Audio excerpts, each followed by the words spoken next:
Olá, sejam muito bem-vindas a mais um episódio do podcast Oh Mãe. O episódio de hoje tem o patrocínio da Topicrem, uma marca dermatológica líder em cuidados de hidratação que acabou de chegar a Portugal e que oferece muito conforto à nossa pele e 24 horas de hidratação. Bom, já tenho comigo em estúdio a minha convidada de hoje, que é mãe do Tomás de 7 meses, é casada com o Pedro, em tempos foi atriz e participava no Super Pai. Bom, já estão aí a pensar quem é que será. Hoje em dia é psicóloga clínica, tem 3 livros editados e o último deles é o Escuta o Teu Coração, que eu vos desafio a ler. Muito bem-vinda, Filipa Malou. Obrigada, é um prazer ter-te Mafalda. aqui. Obrigada. E obrigada pelo convite. Obrigada eu por estares aqui com um bebê tão pequenino. Como é que foi deixá-lo? Foi tranquilo? Sim, deixei com a minha sogra e eu já o tenho deixado assim 2 vezes por semana com a minha sogra, com a minha mãe. Também para trabalhar, não é? Claro. Continuei a trabalhar. E agora o coração já não fica tão apertadinho, mas eu confesso que as primeiras vezes era de hora em hora a mandar mensagem. Mas elas vão mandando fotografias, ele está a dormir neste momento. Pronto, portanto temos aqui um está tudo bem. update. Exatamente. Okay. Olha, Filipe, eu costumo começar com esta pergunta: como é que ser mãe te transformou? Ora, transformou bastante. Eu ainda no outro dia estava a falar disto com o Pedro. Eu acho que aprendi a relativizar mais as coisas. Acho que assim das maiores transformações foi essa, porque às tantas nós olhamos para aquele ser tão pequenino que tem tudo de nós dentro dele, não é? E nós ficamos a pensar, caramba, não lhe pode acontecer nada, e todos os problemas pequeninos que às vezes nos davam dores de cabeça tornam-se insignificantes, não é? Ao pé daquele ser que acaba por ser quase tudo na nossa vida, se não às vezes tudo na nossa vida, não é? Portanto, eu acho que essa relativização dos problemas foi aquilo que eu aprendi mais. Se ele estiver bem, está tudo bem. Exatamente. Olha, quando é que te apaixonas por ele? É quando ele nasce, ainda na barriga? Eu acho que foi uma construção que começou logo na barriga, sim. E quando ele nasce foi dos melhores momentos da minha vida mesmo. Quando o vês? Quando o vejo, quando o tiro. Foi incrível. E depois acho que é o conhecê-lo cada vez mais, não sei, acho que me apaixono todos os dias por ele. É cada dia uma descoberta, não é? Eu acho que eles nesta fase tu vais... Cada dia nos surpreende, eu lembro-me, eu costumo dizer que assim até aos 3 anos é uma coisa mesmo de cada dia estás mais apaixonada e conheces melhor e vais criando a relação, não é? Sim. Mas estavas-me a falar do teu parto, tiveste um parto natural? Sim. Okay. Como é que foi? Natural. Bem, ele foi induzido e depois foi, nós estávamos assim na dúvida, não é? Não sabíamos se ia ser cesariana ou natural. E aquilo que eu combinei com o médico foi que até ao final do turno dele, portanto tínhamos 24 horas para eu conseguir ter o parto natural, que era o meu médico. E era o que eu queria muito, ter um parto natural. Pronto, às tantas, aquilo induziram-me e passado 5 minutos para aí eu comecei com contrações. Eu estava com a minha sogra que trabalha no bloco de partos e eu assim, Lourdes, eu já comecei com contrações. Eu lembro perfeitamente, ela sentada no telefone, não é possível. Isto estou cheia de contrações. Ela olha e aquilo cheio de contrações já ritmadas, tudo. E ela ficou ali um bocado, porque acho que demora sempre um bocadinho mais, às vezes, por norma, os partos induzidos. Então eu tive ali muita esperança que fosse um parto normal, natural, não é? Porque normal são todos. E pronto, e eu entrei, portanto induziram-me às 9 e eu tive o Tomás à 00:30. Portanto foi assim o dia todo e foi muito transformador, acho. Acho que primeiro lidei muito melhor do que eu estava à espera. Tinhas medo? Muito medo. Ok. Aliás, a maior parte das mulheres tem, muito medo e não tinha medo de o dizer. Nunca tive medo de falar das minhas emoções, nunca tive medo de chorar, nunca tive medo de me chatear, de dizer que tenho medo, seja o que for. Eu lembro perfeitamente que estava uma amiga minha, era uma das obstetras que estava lá, e eu disse-lhe, Rosinha, eu estou cheia de medo. E depois falámos de, às vezes, não se ouve tanto isso, não é? Quase todas sentimos medo, e eu também apanho em consulta muitas mulheres que passam pela gravidez, depois pós-parto, portanto acompanho esses medos, e se calhar era por isso que também eu tinha tanto medo, porque em consulta inevitavelmente eu contacto com as histórias. Claro, já ouviste muita coisa, exatamente, não é? E com aquilo que às vezes não corre tão bem, Sim. não é? Pronto. Então eu tinha muito esse lado daquilo que não corre tão bem. Então estava com muito medo, mas eu acho que quando nós falamos sobre aquilo que nós sentimos e quando nós partilhamos os nossos medos, eles dissipam-se, não é? E foi isso que eu fiz. Lembro-me quando rebentaram as águas, aí fiquei cheia de medo. Eu só pensava assim: como é que eu tenho tanto líquido dentro de mim? Como? Como é que é possível? Isto só pode estar aqui alguma coisa mal, porque ainda por cima eu tinha excesso de líquido amniótico, portanto tinha...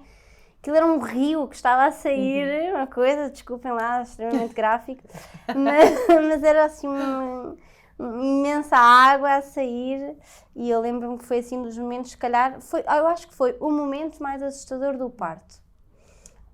E fora isso, não sei, foi uma construção. O teu medo era o quê? Que desse errado, que tivesses muitas dores? Dores não era esse o meu medo, eu sabia que as ia ter. Era que realmente corresse mal, principalmente para ele e depois para mim, e de não o conhecer. Nem era o correr mal para mim e morrer, porque se eu morro eu não o conheço, era um bocadinho por aqui. Filipa, mas tu que atendes muitas pacientes e mães e mulheres, porquê que achas que nós focamos tanto nas histórias más e no medo e nas coisas que podem correr mal, porque o normal é correr bem? O normal é correr bem. O normal é correr bem. Ok, há sempre um risco. Mas há em tudo na vida, é como andar de carro. Ninguém pega no carro a dizer hoje posso morrer. É verdade. Há pessoas que pegam. Está bem, mas e por isso é que não pegam nele. O normal não é tu entrar no avião e dizer hoje posso morrer. Sim, há ali sempre uma probabilidade. Certo. Mas no parto há uma crença tão profunda que aquilo é uma coisa dificílima, tu vais sofrer horrores, que vais ficar rasgada, que o bebê pode morrer, que pode nascer com problemas porque tu decidiste que querias um parto natural. Sabes, há tanta coisa tão enraizada que eu acho tão importante desconstruir. Porquê? Tu vais cheia de medo, aquilo vai sempre ser mais difícil, não é? Sim, eu acho que não necessariamente, não é? Depende da forma como tu vives esse medo. Mas imagina, se tu tens medo e estás tensa e estás a pensar nisto, bloqueia-te, não tem como tu estás... Se fores consumida pelo medo. Se tu sentires medo e conseguires processar esse medo, não. Eu acho que nós temos medo porque, primeiro, é um momento muito intenso da nossa vida, não é? Eu acredito, mas tu saberás explicar melhor porque já tiveste dois, que o segundo parto é um pouquinho diferente, já não vais... Sim. Tão às cegas, não é? A não ser que tenhas tido um parto mega traumático, e aí tens pessoas que dizem assim, eu prefiro que me ponham a dormir. Exatamente. É o cúmulo da pessoa que nem quer outra vez passar por aquilo. Num cenário normal sim, e é muito mais fácil para o corpo porque já fez aquilo. Portanto, vou ter, o meu primeiro parto demorou 15 horas, o segundo demorou 2. Claro. Uma coisa facílima, tipo, nível de dor para aí 6. Mesmo fácil. Pronto, acho que... Primeiro, é um momento muito intenso, é um momento em que nós estamos com dor, é um momento em que nós estamos ansiosas porque queremos conhecer aquele bebê que cresceu durante 9 meses dentro da nossa barriga. Estamos nervosas porque, independentemente das probabilidades serem baixas, o pior cenário possível é um cenário extremamente demolidor, não é? Que é a morte do bebê, ou a morte da mãe ainda é menos provável, mas... E depois o que eu acho que pesa em tudo isto é, tu não ouves tanto as histórias que correm bem. Quando um parto corre bem, não é comunicado como aqueles partos que correm mal, não é? Ou as histórias mais negativas. E depois eu acho que também há uma tendência do ser humano para, talvez protetora de sobrevivência, para guardar aquilo que corre mal, talvez para antecipar um pouquinho e tentar evitar. A probabilidade hoje em dia é mesmo pequena. Claro que é. Sabes, eu acho que é realmente um momento que poderia ser visto, e eu tento sempre aqui passar isso, pela maioria das mulheres como um momento altamente transformador, que te transforma, não é? Tu transformas-te em mãe e vem uma criança ao mundo e a transformação maior é para ele. Na verdade, ele é que passa de um meio completamente acolhido, quentinho, quieto, não é? Cá para fora tem que respirar, aquilo é super agressivo para o bebê, a verdade é esta. Para o bebê realmente é uma transição como nenhuma outra. Deve ser dos momentos mais traumáticos da nossa vida, nós é que não nos lembramos, não é? Fica cá Mas não sei se... é muito, toda a passagem do bebê, ele tem que ser estimulado a mudar de meio, a viver cá fora e a viver sozinho. Sim, mas também é algo que é natural, não é? Claro, mas é isso, mas aquilo é realmente muito, é um processo que o bebê deveria viver, todos os bebés deveriam passar por aquilo, por isso é que é mais benéfico do que uma cesariana, não é? Toda a passagem, o tempo que demora, o bebê está a ser preparado para aquilo. E eu acho que se a maior parte das mulheres olhasse para o nascimento ou o parto como olhamos para a concepção, por exemplo, não é? Uma coisa normal, ninguém está...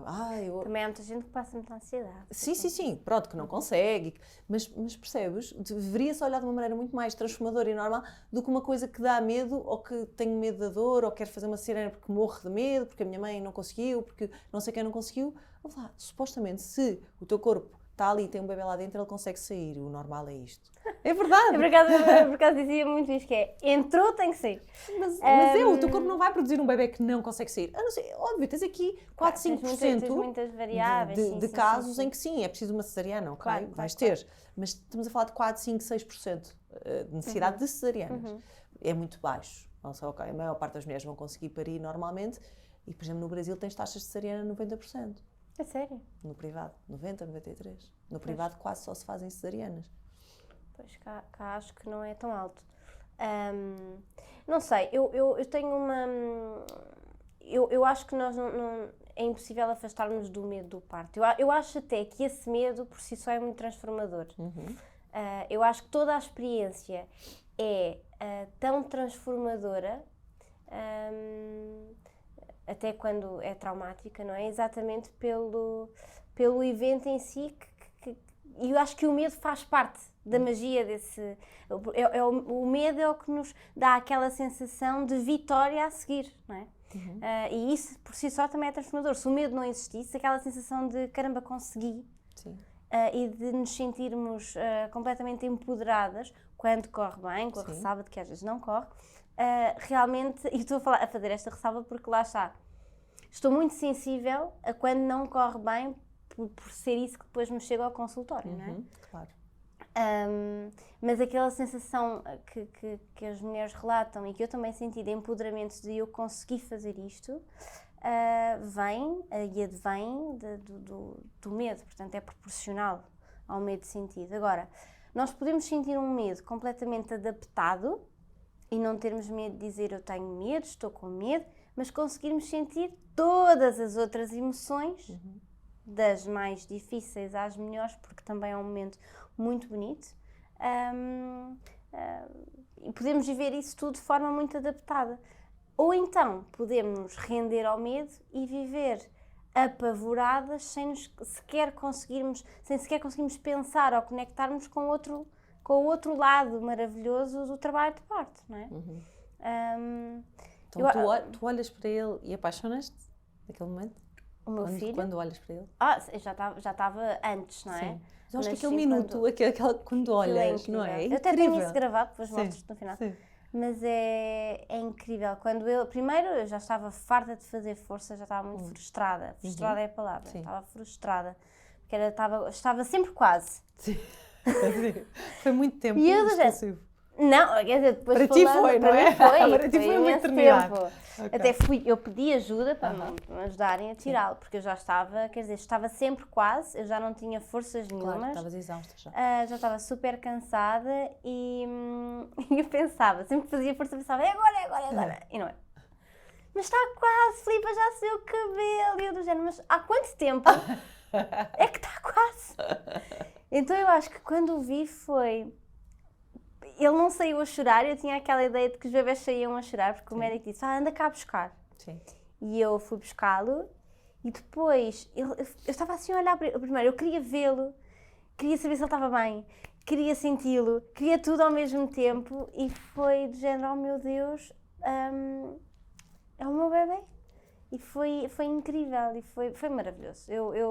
Eu só quero é poder ter mais partes para repetir aquele momento. Perguntar isso, queres ter mais partes? Isso é lindo, é lindo. Sim, eu também adoro, pá, eu às vezes digo, eu podia ter várias partes, depois os filhos já não conseguia criar todos, porque eu sou só uma, é meio trabalhoso. Sim. Mas queres ter mais filhos? Quero. Pelo parto e pelo pós-parto, sim, a gravidez, eu não fiquei fã. Não gostas? Não. O que é que não gostas?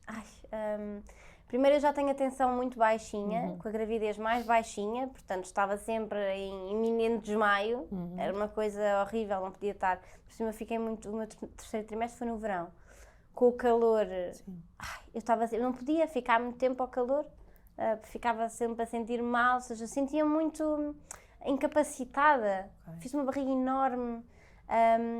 Vomitei até à 18ª semana, portanto foi assim. Muitos enjoos? Vomitava todos os dias. Isso é péssimo, e depois, sim, o meu trabalho é falar. Imagina dares uma consulta de 1 hora nauseada, quer dizer, é muito complicado. Às tantas já eu tive imensas, na altura não podia logo contar e estava com imensas gastroenterites já, os meus pacientes iam andar a achar que eu estava sempre mal. Sim. Então foi assim um momento, portanto, marcado. Queremos uma gravidez melhor, não é? Queremos uma gravidez melhor. Em contrapartida, o sentir o bebê pela primeira vez é uma coisa incrível. Não é? O sonhar o bebê e tu imaginares o bebê, esse processo também é maravilhoso e é necessário também. As ecografias, eu lembro que fui fazer aquelas ecografias 5D, isso, incrível, foi maravilhoso. E todos esses momentos, eu acho que lá está, tudo é composto por muitas coisas, não é? Parte também. E depois nós também podemos escolher olharmos para as coisas mais negativas ou para as coisas mais positivas. No fundo, nós também fazemos esta escolha, não é?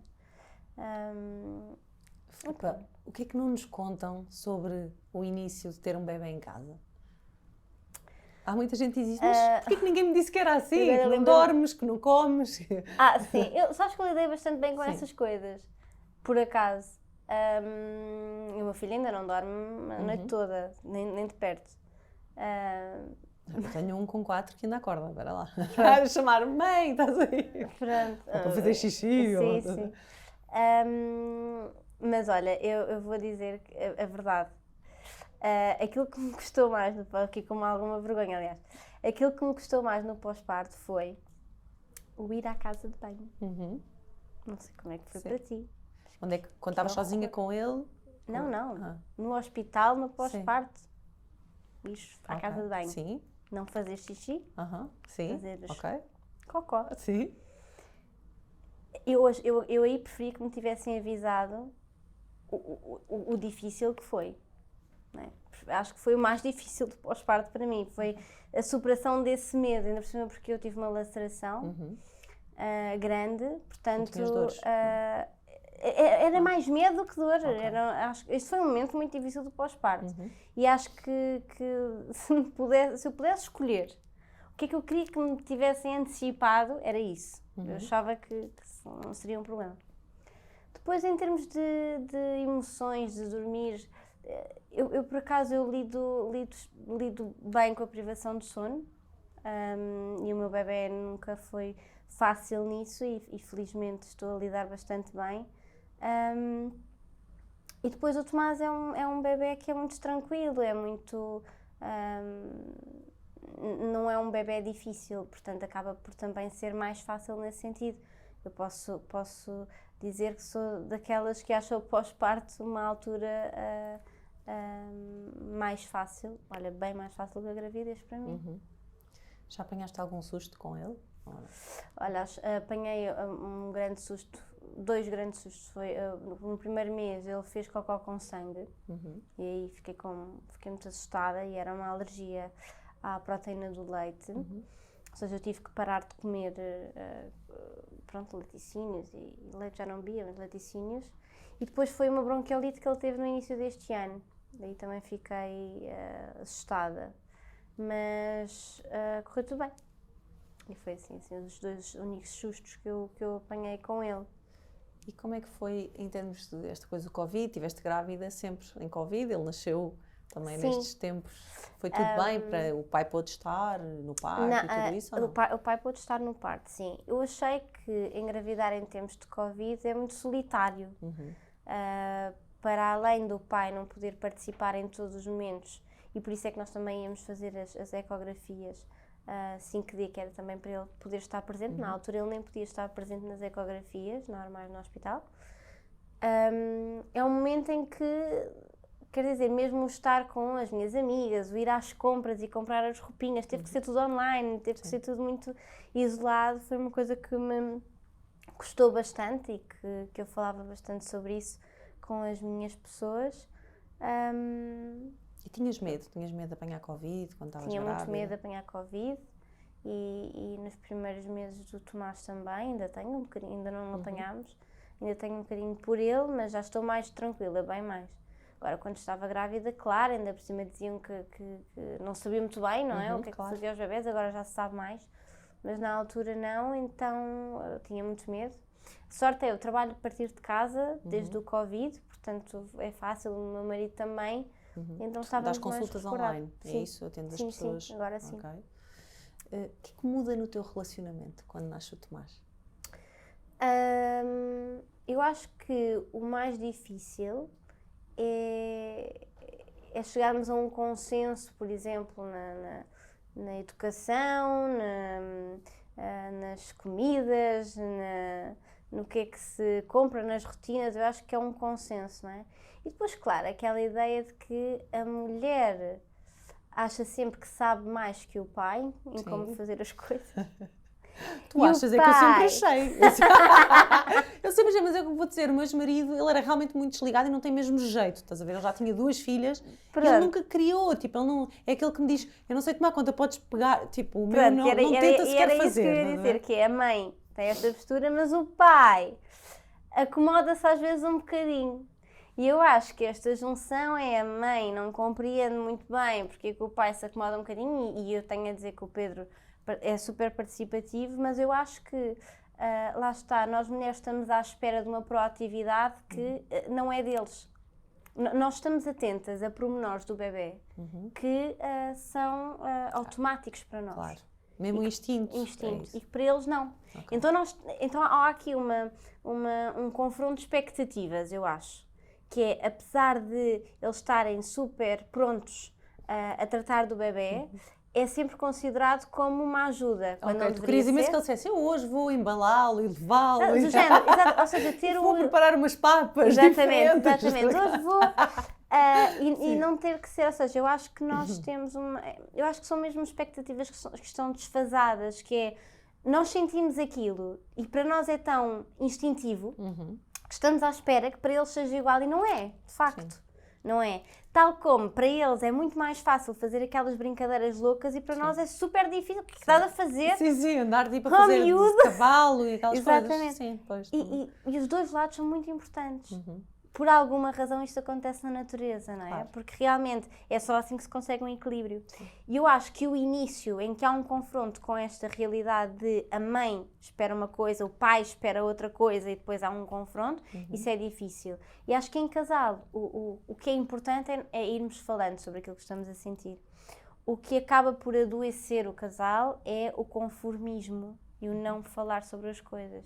E por isso é que depois a chegada de um bebê é um período que pode ser muito difícil para um casamento. Eu acho que a chegada do bebê ou une ou há uma ruptura, porque é mesmo difícil, não é? Tu tens de te adaptar, tens de mudar.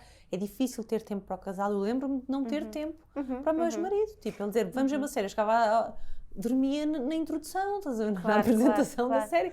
Eu estava de rastos. Eu passava o dia inteiro com os miúdos. Claro. Estava mesmo cansada e não conseguia. E ele dizia, Susana, nem queres ver séries, nem quer... E depois, imagina, eu tinha uma filha que não ficava com ninguém até aos 2 anos e meio. Não ficava. Então era difícil ir jantar fora com ele, ir a um concerto. Claro. E eu depois punha à frente, porque eu dizia, não, se ela não fica, ela chora. Eu tentei várias vezes. Saía de casa, ficava 15 minutos a ouvi-la aos gritos e voltava. Eu dizia, não consigo. Claro então que sim, temos, claro que há desafios, não é? Há crianças que são, o meu filho, facílimo.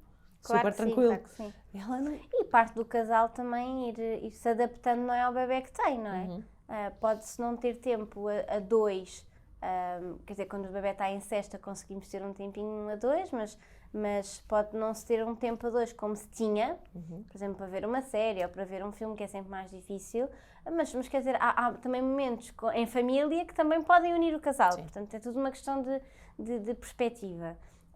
tendo presente que, claro, que um bebê nos primeiros 2 anos é muito intenso e é suposto que seja intenso, não é? Não é suposto que Ele ele é seja... dependente de ti, Claro não que é? sim, Não podes claro dizer, que vai à sim. tua vida, faz o jantar, Claro que sim. agora dorme sozinho. Não Claro, dá, não é? isso é suposto, é expectável e também pode unir a família. Novamente, eu atrevo-me a dizer que é tudo uma questão de expectativa. Se o casal tem a expectativa de continuar com a vida que tinha antes de um nascimento, a expectativa Sim, não vai dar certo. não é? Portanto, não vai dar, vai-se gerar muita frustração. Depois é esta de, mas tu é que não queres, ou tu é que não queres, confronto, e não se fala sobre o que se sente, e depois há o conformismo mata a relação. Então eu acho que perante estes confrontos que vão haver, com imensas coisas, tem que se falar, tem que se dizer o que é que se está a sentir, e essa vulnerabilidade pode ser bastante, pode aproximar bastante também um casal, não é? E termos presente que o amor e a intimidade não se faz pelas horas que se passa juntos ou pela quantidade de vezes que se tem relações sexuais durante a semana, não é assim que se faz o amor, não é? O amor é muito mais do que isso, muito mais do que uma tabela de tarefas que se tem que fazer um cheque. Sim. E isso é importante. E eu acho que, lá está, também se fala pouco, não é? Sobre esta diferença. As mulheres sentem quase todas a mesma coisa, os homens também. Porque Sim. nós Os homens, a maioria, muito...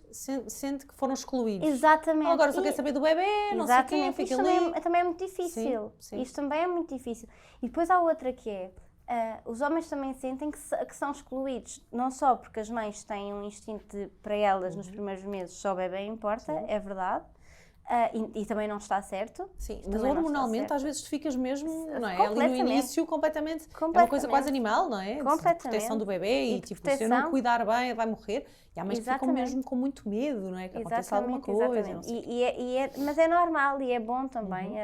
É mais preocupante, é muito mais preocupante uma mãe que me diz, por exemplo, ao fim de 2 meses, eu só quero é meter o miúdo na creche e ir trabalhar. Sim. Que também acontece, e tem que se ver porquê, porque não é expectável que isto aconteça, não é expectável que a mãe deseje estar longe do bebê. Sim. Pelo contrário, é expectável que haja uma relação quase simbiótica com o bebê nos primeiros meses, que depois vai evoluindo naturalmente, não é? Agora, o pai, para além de sentir isso, também sente que às tantas não faz nada bem, porque vai mudar a fralda, não é assim, não é assim, não é? Então isso também acaba por ser difícil, não é? Para o pai. E tem que haver um esforço da mãe de perceber que, ok, eu vou deixá-lo fazer. E eu também já tive que fazer este esforço. Vou deixá-lo fazer, Sim. Está tudo torto, mas eu vou deixá-lo fazer. Mas também é filho dele, não é? Exatamente, e eu acho que lá está. Não é culpa do pai, nem é culpa da mãe. Há aqui tem que se encontrar um ponto de equilíbrio.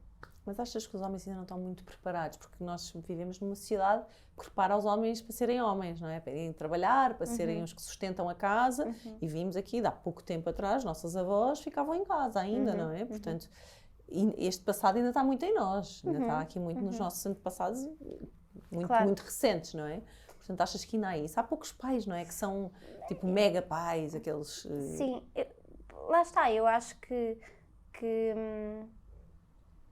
eles vão trabalhar, porque alguém tem que trabalhar, e para eles é muito mais fácil ir trabalhar do que para uma mãe, por norma, não é? Agora, eu acho que não é porque não estão preparados, eu acho que é porque, infelizmente, o Estado já dá uma licença de maternidade vergonhosa à mãe, a do pai ainda é mais vergonhosa. Sim, mas achas que quando crias um rapaz, não estou a falar do nosso caso específico, mas na maioria das pessoas não criam um rapaz para ter essa sensibilidade, sabes? De criar um bebê, por exemplo.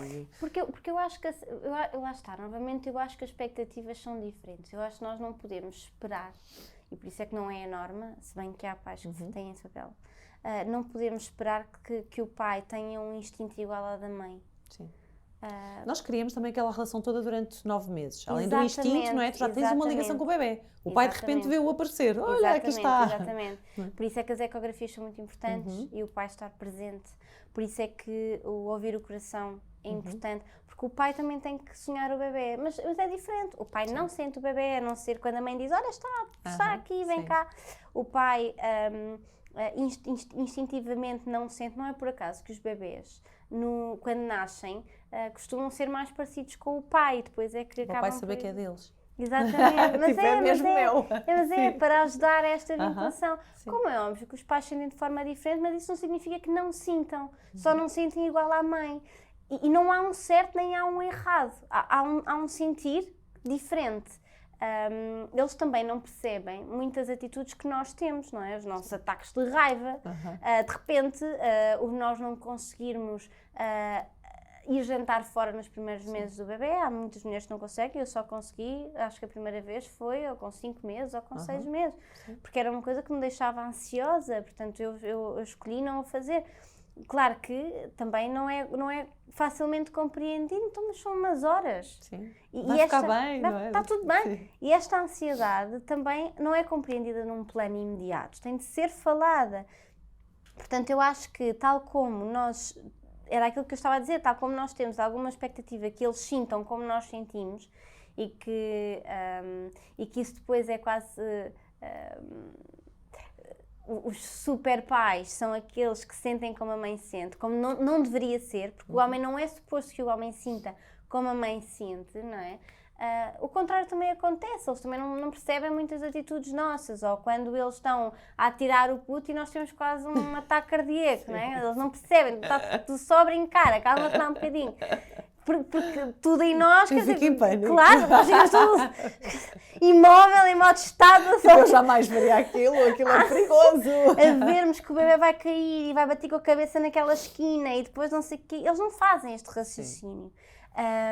Mas também posso assegurar que se nós não temos um equilíbrio, a superproteção e a sobreproteção que acontece, que às vezes uma mãe tem tendência para fazer, também não é saudável para o bebê. Portanto, o equilíbrio é que é saudável. Portanto, eu acho que é por isso que o pai é muito mais tranquilo e por isso é que consegue fazer certas atividades com o bebê, por isso é que consegue ser mais, lá está, tranquilo, e a mãe, não. A mãe, por norma, é muito mais preocupada. Nos primeiros filhos, porque eu acho que as coisas mudam depois. Sim, muda as mesmo. Coisas mudam. Vais aprendendo com os erros, sabes? Eu acho que é um bocadinho isso. O que eu sinto é que no segundo filho, primeiro já tinha 2. Depois, sabes que eu comecei a fazer, olha, antes de mais vou-te já dar aqui para dizeres ao teu marido, para te ajudar também a pôr creme no teu Tomás, vou-te já dar aqui sabes que uma coisa que eu fiz logo foi, o banho é tarefa dele. É? Pronto, então tens aí, olha. Ele é que dá o banho ao Tomás. Isto aqui dá para bebês e dá para vocês. Obrigada, portanto, muito obrigada. Pronto, já fica aqui, porque depois no fim do programa acaba o programa e esqueço-me, então já está aí. Pronto, já está. Podes pôr aí no chão se quiseres. Fica à vontade. Mas ele é que dá o banho ao Tomás. Assim, até porque o banho e o estar na água é extremamente importante até para a vinculação. E olha, foi uma tarefa que ficou logo dele e pronto. Depois, comer, ele já come os alimentos mesmo, optámos por fazer assim um misto BLW com o tradicional e é maravilhoso vê-lo comer, é uma delícia. Tem hambúrgueres, ele come. Mete tudo na boca, não sei como é que, enfim, não tem dentes ainda. Pronto, e acho que é assim muito uma educação muito baseada no afeto, no colo. O meu filho dorme imensas cestas, a maior parte das cestas ao colo, porque temos essa disponibilidade. E para mim eu acho que isso é o mais importante, é o bem-estar dele. Não tenho problemas nenhuns, até nas redes sociais falo bastante da importância do colo, a importância de ouvirmos o nosso bebê, a importância, porque isso é que é importante, nós temos é que nos focar na relação com aquele bebê, não é nas regras todas que nos dizem. Claro, ele é único, não é? Claro que sim. E vou-te dizer, olha, eu dei cola à minha filha, sei lá até que idade, até o irmão nascer com certeza, e o irmão nasceu, ela tinha quase 4 anos, 3 anos e 9, uma coisa assim, não, é sempre, eu grávida com ela. E as pessoas, vai ficar muito mimada, não sei o quê. É das crianças mais independentes que eu conheço e mais confiantes. Isso é mentira, sabes? Não há mentira maior do que o colo mima às crianças. É mentira. Tal como, por exemplo, falaram bastante de quando eu estava com estas coisas com o sono do Tomás. Aos 4 meses ele acordava de hora em hora, não é? E foi também quando eu comecei a trabalhar. Então foi desafiante, foi difícil de facto. E disseram, não sei o quê, mas deixa-o chorar, treinos de sono. Eu sou incapaz. Jamais. Também não consigo. Porque o deixar chorar um bebê, ele vai cala-se, desistir. Ele porque vai desistir. desiste Desiste de se ti. conforma. Sim. E isto, Tipo, ninguém me vem salvar. claro, isto ensina muito mais acerca das relações do que propriamente do sono. Eu não quero saber se o meu filho consegue adormecer sozinho, eu quero que o meu filho se sinta seguro. Este é o meu principal objetivo, é que ele se sinta seguro e que saiba o que é que significa amor. Claro. Isto para mim é muito mais importante do que ele adormecer sozinho. Claro, isso vai mudar a vida dele, não é? Vai-lhe dar a confiança. Ele não vai precisar da maminha para sempre. Sim.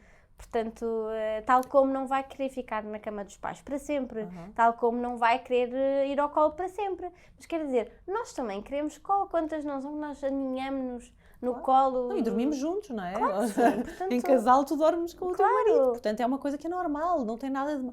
Eu acho, é uma coisa engraçada que a maior parte das pessoas, a maneira como fala com os filhos ou dos filhos, se transpuséssemos isto para uma relação, tu jamais farias aquilo com o teu companheiro, por exemplo, não é? Sim, sem dúvida. Desde sem obrigar dúvida. a comer, dar gritos, faz isto agora, vens agora. E a pessoa diz só 1 minuto, e não pode ser 1 minuto que eu estou a dizer, tu não falas assim com ninguém. Claro, E falamos às vezes... a não ser que estamos a falar de um momento em que eles estão a ser extremamente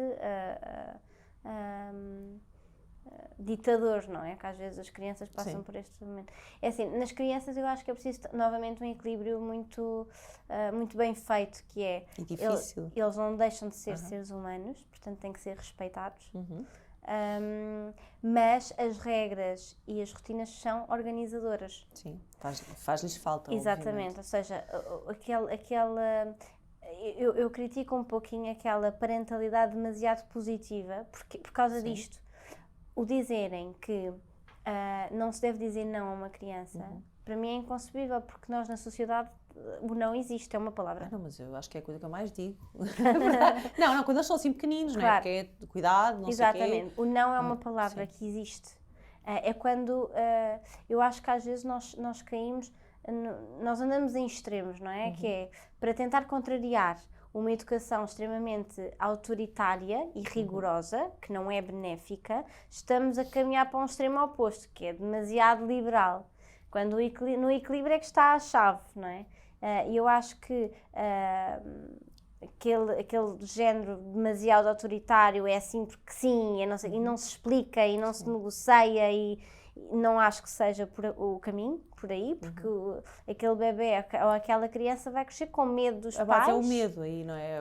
Respeita-te porque tem medo. Porque tem medo. E eu acho que o medo não é a base para nenhuma relação segura, não é? Sim. Portanto, eu acho que tem que haver respeito, tem que haver amor, mas também tem que haver regras e também tem que haver o não, e também tem que haver eu é que sou a mãe. Sim. Não é? Portanto, até porque eles não sabem, não é? No início não vais pedir um bebê, vira-te, claro. faz o que quiser, não dá, eles não sabem realmente. Claro. Agora, devemos dar-lhes a oportunidade de lhes explicar. Mas mesmo enquanto eles são bebês, nós às vezes partimos do pressuposto que o bebê não vai perceber. Sim. Não é verdade. Sim.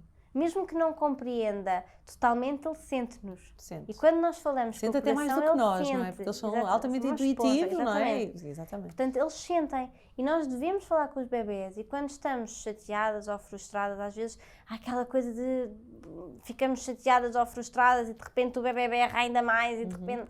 Não é? Portanto, é pararmos, falarmos com o nosso bebê, olha, a mãe está-se a sentir assim, nananana, e vão ver que se vão sentir muito melhor. Sim.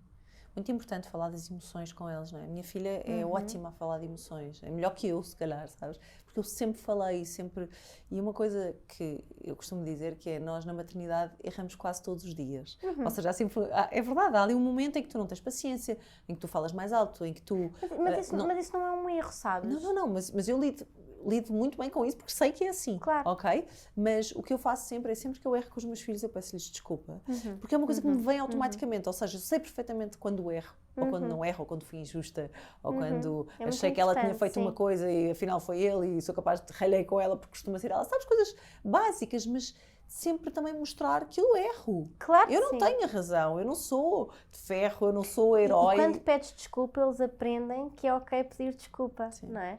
Quando nós damos o exemplo e dizemos, olha, a mãe foi injusta contigo e peço imensa desculpa, realmente isso é extremamente importante, mesmo. Olha, Filipa, como é que foi o teu processo de amamentação? O início foi tranquilo? Sim, foi super. Tenho muita sorte nesse sentido. É como te digo, o pós-parto correu muito bem. Foi para compensar a gravidez. Exatamente. Uma vez, olha, já não me lembro quem foi, que teve aqui que disse assim, eu tive uma gravidez, acho que é Inês Foque, tive uma gravidez tão boa que eu já sabia que o pós-parto ia ser péssimo. Eu já tinha alguma coisa, não é? Tinha que vir. É verdade, às vezes Sim, não se consegue o estar. pós-parto correu tudo felizmente. Mesmo as coisas, o sono realmente foi o desafio maior, mas também se tem conseguido. Não sou aquela pessoa que frita quando não dorme a noite toda, pronto. Isso é uma coisa que joga a meu favor neste Eu acho que as caso. mães habituam-se a tudo, na verdade, sabes? Eu acho Sim. que mesmo que tu fosse uma pessoa que dormia imenso e precisava... Mas há pessoas que realmente é um tema e às Sim. vezes se o bebê acorda uma vez ou duas já estão em pânico porque não... depois também lá está, depende da força que nós queremos dar. Se nós vamos com a expectativa que vamos dormir, de repente não dormimos também. Pronto, eu não tinha essa expectativa, apesar dos exemplos maravilhosos que eu tinha à minha volta. Não tinha essa expectativa, portanto acabou por ser se calhar talvez mais fácil. Mas foi dos maiores desafios. Acho que tanto a amamentação correu super bem, ainda corre, a alimentação dele também está a correr bem, portanto nunca foi um bebê que não quisesse comer. Portanto, no pós-parto, de facto, não tenho, tirando a situação que falei há pouco, não é? Não tenho nada assim que fosse difícil de processar. Mesmo em termos de emoções e tudo mais, também ajuda, porque eu continuo com acompanhamento psicológico há anos, até porque para a nossa profissão é super importante. Sim. E claro que isso ajuda. Ou ajuda também eu ir falando bastante sobre aquilo que sinto. E não ter medo disso, não ter medo de falar. Quando as coisas não estão bem, digo que não estão bem. Quando não me sinto bem, digo que não me sinto bem. Quando estou chateada com o Pedro porque não sei o quê, ou porque o banho, ou porque não pensou com a papa, não sei o quê, também falamos abertamente sobre tudo e isso acho que é muito importante neste processo. Quando nós começamos a guardar as coisas dentro de nós, quando começamos a sofrer em silêncio, quando começamos a conformarmos, não faz porque não sei o quê, e não falamos e não tentamos fazer diferente, então aí as coisas são muito mais complicadas e tudo adoece, não é? Filipa, tu atendes especialmente mulheres? Atendo especialmente, se fizer uma percentagem de mulheres e homens que estou a atender neste momento, a percentagem é maior para mulheres, sim. Mas é porque eu acho que as mulheres pedem mais facilmente ajuda. Okay. Eu acho que é por causa disso, não é por mais nada. Acho que é por causa disso. E quais é que achas que são hoje em dia os desafios principais das relações? Das relações? Olha, não sei, eu não sou terapeuta de casal, então eu não apanho, não é o meu core. Okay. Os problemas relacionais. Claro que inevitavelmente às vezes surge, mas eu atrevo-me a dizer, com a ressalva que não é a minha área especializada, mas atrevo-me a dizer que é o conformismo. Porque eu acho que as pessoas, quando estão numa relação, conformam-se muitas vezes, não é? Ele não me vai ouvir, ou ela não me percebe, ou, não é? Portanto, depois deixam de tentar. E quando deixam de tentar, cai-se na rotina, não se vai falando, começa-se a ficar cada vez mais desmoralizado porque o outro não compreende, mas nós também não damos espaço nem oportunidade para compreender. Ou esperamos que a outra pessoa nos consiga ler nas entrelinhas quando nós, se calhar, estamos a dar sinais contraditórios. Eu acho que quando isto acontece, é aí que as coisas se complicam. E depois também acho que a forma como nós vemos a relação hoje em dia está um pouco errada, como se a relação só fosse possível se estivesse num estado de constante paixão, não é? Aquela paixão solapada de início. E confunde-se o amor com essa paixão e acho que isto é perigoso, porque o amor é muito mais intenso, não é? Ou seja, é muito mais, não é muito mais intenso, é muito mais forte. Sólido. A paixão é mais fugaz. Mas quando nós achamos que temos que estar sempre naquele estado de paixão o casamento inteiro, quando vêm os altos e baixos são normais, quando vem um momento mais triste, a pessoa pensa, ok, não estou para isto já.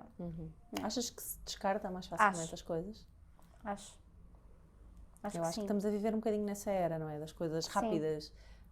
As redes sociais tornam tudo mais fácil, não é? Sim, Nós, sim. quando éramos miúdas, não, era difícil conhecer alguém, ou quer dizer, não Claro, é? É verdade, claro. tinha que aparecer Sim, na tua sim, vida sim. e não Hoje em estava à dia tens o distância Tinder, Sim, ok. Sim. Acho que as pessoas descartam mais facilmente e acho que a ideia da relação, não é? Não está certo. Portanto, a partir do momento em que se conta a dimensão do amor através das vezes que tu fazes amor por semana, não é? Há aqui muita coisa que está errada. Mas achas que isso acontece? Acho que acontece. Mais vezes do que eu gostaria de ouvir às vezes que me chega. Acho que acontece.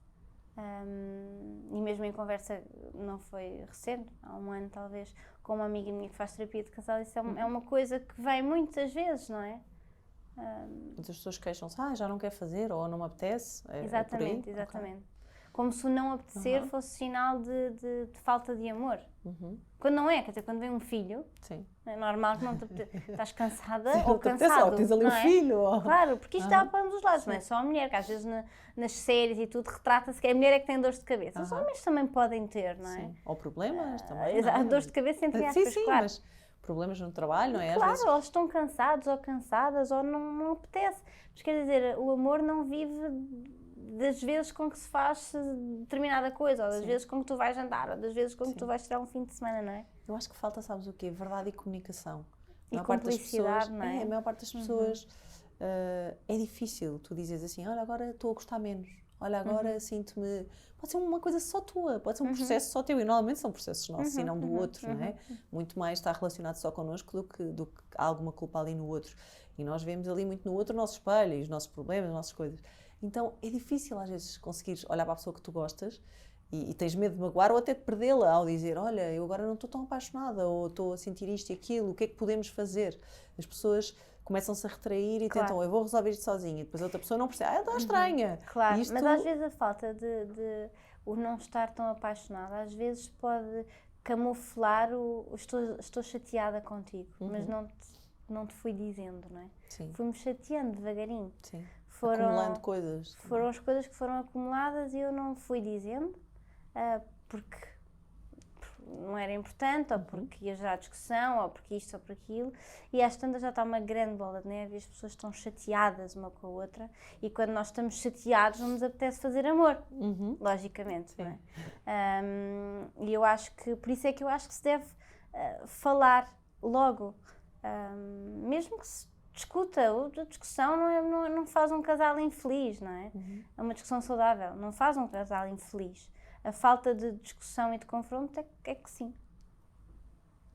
Acho que uma vez perguntei a um amigo meu porque é que toda a gente, era uma questão minha, porque eu hoje em dia tenho uma família diferente, não é? Eu moro sozinha com os meus filhos, porque é que toda a gente queria a mesma coisa, não é? A maior parte das pessoas, o sonho é ter alguém, casar, morar junto e ter filhos. E isto está muito enraizado em nós e às vezes pode não passar por aí, não é? Há casais que podem não querer ter filhos e está tudo claro bem. Que sim, claro Há casais que podem querer morar separados e também está tudo bem. Mas eu acho que há uma pressão social às vezes para tu te encaixares numa coisa que pode não fazer sentido. Sim, eu tenho um texto no meu livro, olha, vou aqui dizer publicamente, estou com um cérebro de pessoa que não dorme, então deixei o livro em cima da mesa da sala, assinado. E pronto, eu tenho um texto no meu livro que é quando casas já namoras, então em filhos. Porque o último livro que eu tenho, As Coisas do Teu Coração, é composto por vários textos sobre as emoções, sobre maternidade, sobre gravidez, e tenho um texto que fala exatamente sobre isso, que é a pressão que existe. Então e quando é que namoras? Então e quando é que casas? Então e filhos, não é? Como se nós tivéssemos que seguir uma linha cronológica na nossa vida para sermos felizes. E é uma crítica a isto. Eu acho que há pessoas que podem fazer de um jeito diferente, não é? Claro, e lá está, as pessoas têm que ser felizes consoante aquilo que elas querem fazer com a sua vida, não é?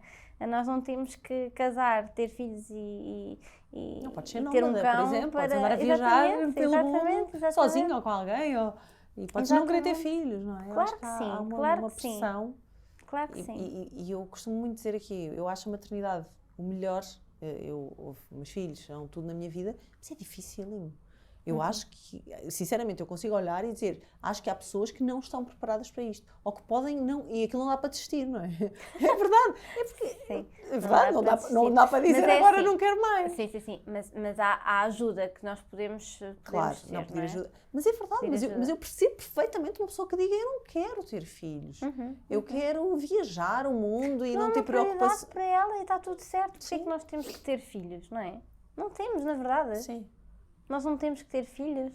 Porque eu acho mesmo que é um grande desafio, porque é uma coisa que é para a vida toda, 24 horas, eles não têm botão, e é um amor incondicional, então tu vais sempre estar ali. E nós temos pelos nossos pais, não sei o quê, até hoje se preocupam, não é? Chegaste bem, já chegaste. Claro. É verdade, é sempre uma coisa que é incondicional, e esse amor, eu acho que o amor incondicional nós só conhecemos quando somos mães. Acho que antes... Eu também acho que é um amor Não é? diferente que só se conhece Sim. quando se é mãe. Lá está, não é preciso nós sentirmos esse amor para sermos felizes, por isso é que as pessoas conseguem ser felizes sem ter filhos. Sim. Ou mesmo quem tem dificuldade em engravidar e tem que adotar ou tem que olhar para outros caminhos, consegue ser extremamente feliz.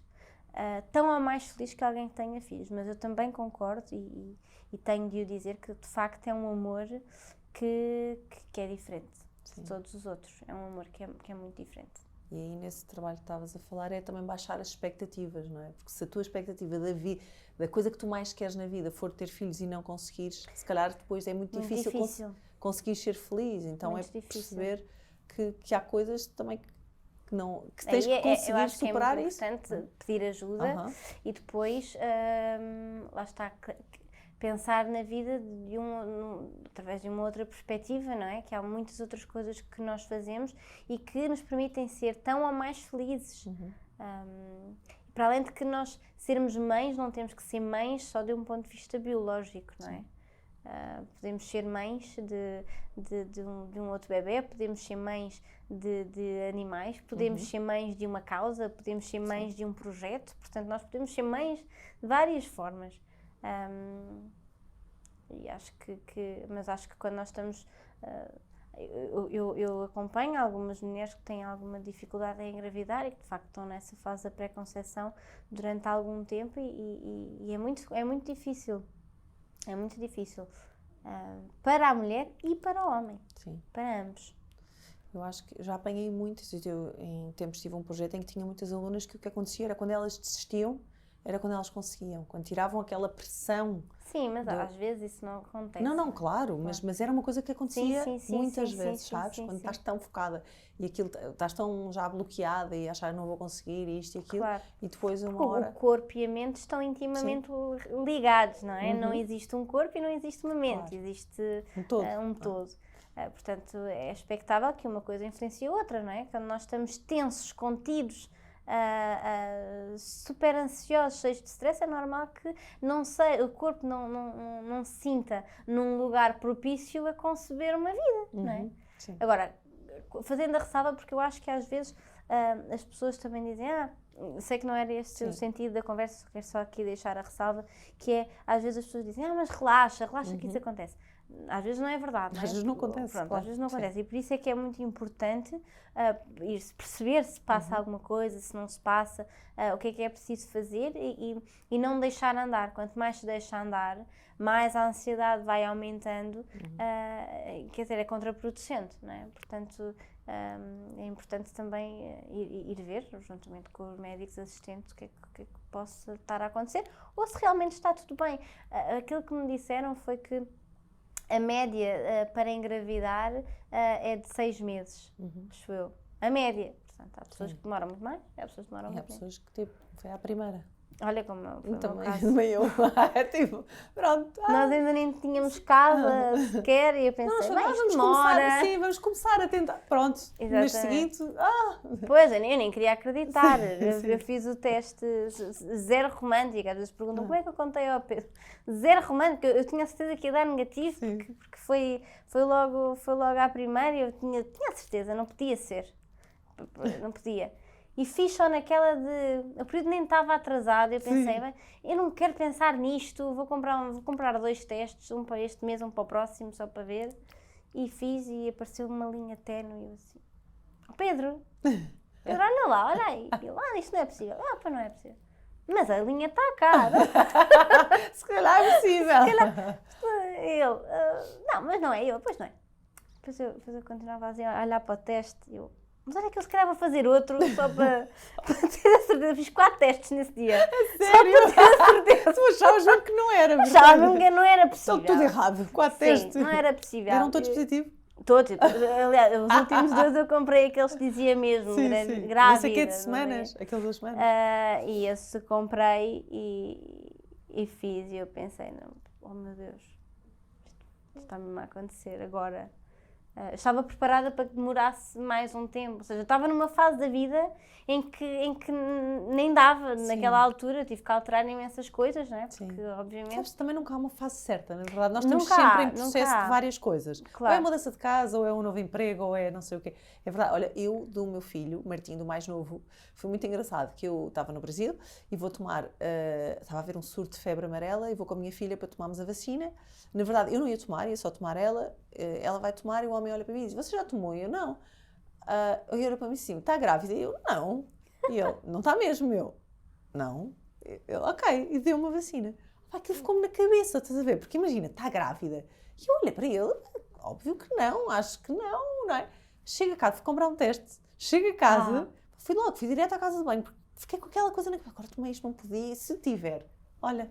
Foi só tipo, liguei ao meu médico e agora tomei a febre amarela e estou grávida. O que é que ele disse? Era na boa. E ele, agora não há nada a fazer, não é? Tipo, pronto, graças a Deus. Não. Mas é verdade, é que não há testes em grávidas, portanto nós não sabemos, na verdade, em princípio não faz nada e está tudo bem, olha, vai ficar já vacinado e não sei o que. Tipo, eu estava, nem estava de um mês, não é? Mas foi assim, estás a ver? Foi uma coisa completamente, eu zero à espera. Sim. Foi o senhor que me perguntou e eu, não, ele perguntou 2 vezes e eu... Não, tipo, e agora sempre vou fazer tipo um exame, uma coisa assim, perguntar à gravidez e digo mesmo, não, agora não.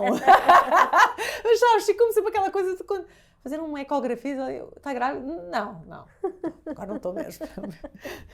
E tenho sempre, se calhar chego a casa e faço teste, mas é engraçado. Olha, Filipa, muito obrigada, foi um prazer ter-te aqui, acabámos em testes de gravidez, a Filipa é uma ótima compradora de testes, portanto, olha, quando tiveres mais uma vez, tu vira um negócio, não é? Eu partilhei aqui os meus podres todos, não é? Quase.